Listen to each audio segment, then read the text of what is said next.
few items I'd like to clarify on section 6.1.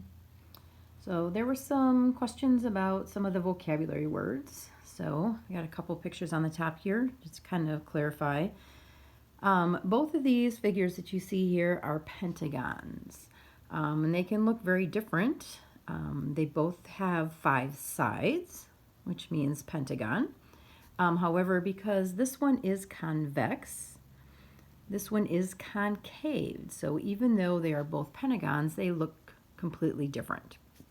A concave polygon is one that has at least one side that is caved inward. Okay? Most of the shapes that we deal with are going to be of the convex kind. Triangles, rectangles, squares, all those types of things are all convex. Okay? An additional word that was mentioned in section 6.1 was the word regular. All right, in order for something to be regular, it has to be convex. So anything that is concave is never going to be regular. All right, regular means that it must have congruent sides and congruent angles. So in the pentagon that I have here, this would be considered a regular pentagon. All 5 sides have to be the same length, and all angles have to be exactly the same as well. So you can't have one without the other. Regular equals sides and equal angles. And again, it must be convex. All right. The other things mentioned in section 6.1 were how to find different angle measures, whether or not they're interior angles of the polygon or exterior angles of the polygon. So when you're doing these types of questions, again, pay attention to the wording of the question.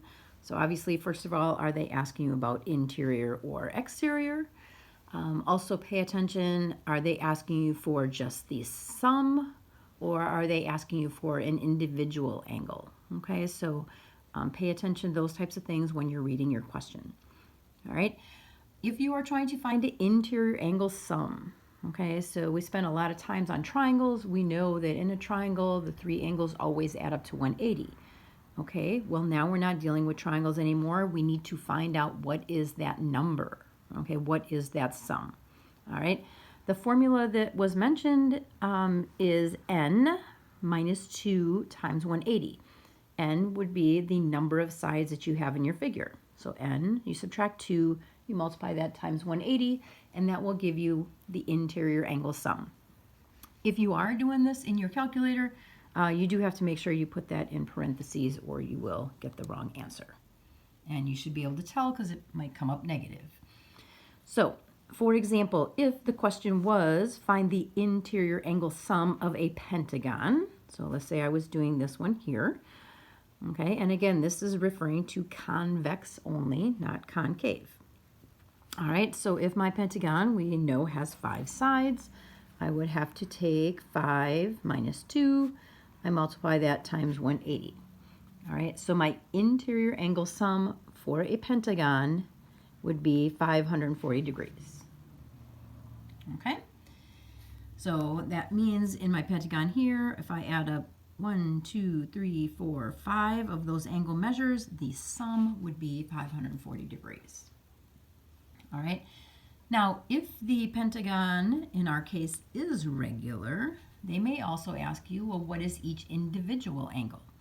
Because it's regular, we know they're the same, so all that means is I have to do one more little step. We know all of the angles are 540. If it's regular, I know they're all equal.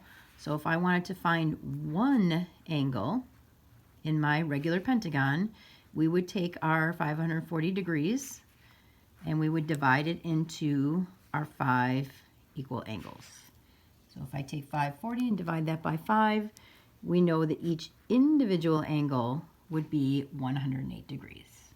So 108 here, 108, 108, 108, 108. And again, that's because it was regular. All right. The other theorem that was mentioned was when you're talking about exterior angles. So an exterior angle obviously is going to be outside the figure, which means it's usually going to look a little odd in that you would have a little extension and you would have an angle on the outside. Okay, So the exterior angle sum, you really don't have to do any calculations because regardless of the number of sides, the exterior angles will always equal 360. Okay, so in my pentagon, if I take one exterior angle at each of these vertices and I add them up, it will be 360. If I had a quadrilateral, I would add the 4 exterior angles up, it would still be 360. So the exterior angle sum never changes, it's always 360.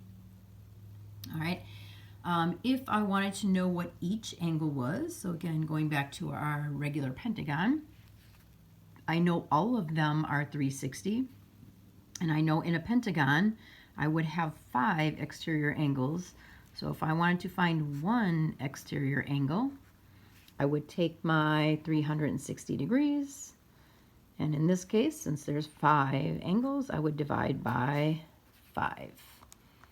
All right, so 360 divided by 5, each exterior angle would be 72 degrees. Okay? And if you take a look at it and think back to things that we have talked about before, that should make sense because if we go back here and I look just at this tiny part of my figure, this is forming a linear pair. And if my interior angle was 108, that should make sense. So my exterior angle was 72 because 108 plus 72 still has to equal 180 because it is a linear pair. All right, hope that helps.